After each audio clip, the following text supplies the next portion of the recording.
Agora uma etiqueta de proteção de notebook. Olha que show de bola. São duas peças que estão aqui na minha mão. Essa peça daqui, ela tem uma dupla face no verso. Aqui, ó, uma dupla face que você vai tirar, obviamente. E ela tem um pino aqui dentro que ele vem deitadinho. A gente vai colocar esse pino aqui em pé, certo?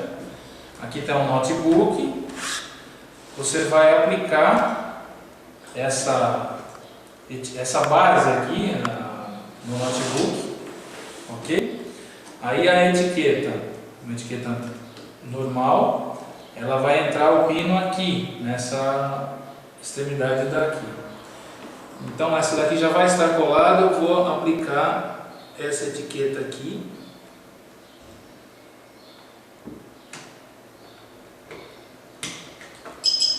Ela fez esse barulhinho, então ela está armada. Na loja a pessoa pode abrir o notebook, pode digitar, pode visualizar, pode fazer o que quer. Se ela arrancar essa etiqueta daqui, eu vou chegar na loja, vou tentar roubar, eu vou arrancar ela. Ela vai disparar uma alarme, ok? Bom, então eu abri na outra sala a etiqueta. Vou colocar ela aqui, certo? E aí vocês vão perceber o seguinte, que o que tem de interessante, além de, se for arrancar, ela disparar, como vocês já viram, a pessoa então resolve levar o notebook escondido. Eu vou esconder o notebook no corpo, no casaco. Vem comigo. Vou simular aqui que eu vou sair de uma loja. Isso aqui está escondido, estou roubando ele. Pode vir, pode me seguir. Aí aqui, ó, a gente tá uma antena aqui instalada na porta, simulando uma saída de loja. Consegue ver a antena aí? Eu vou sair, ó.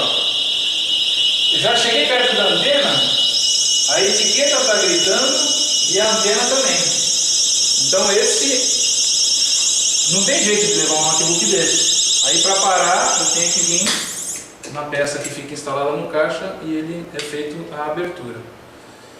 Então, espero que vocês tenham entendido como funciona essa etiquetinha de proteção de note, que ela, resumindo, se tentar arrancar do note, ela vai disparar.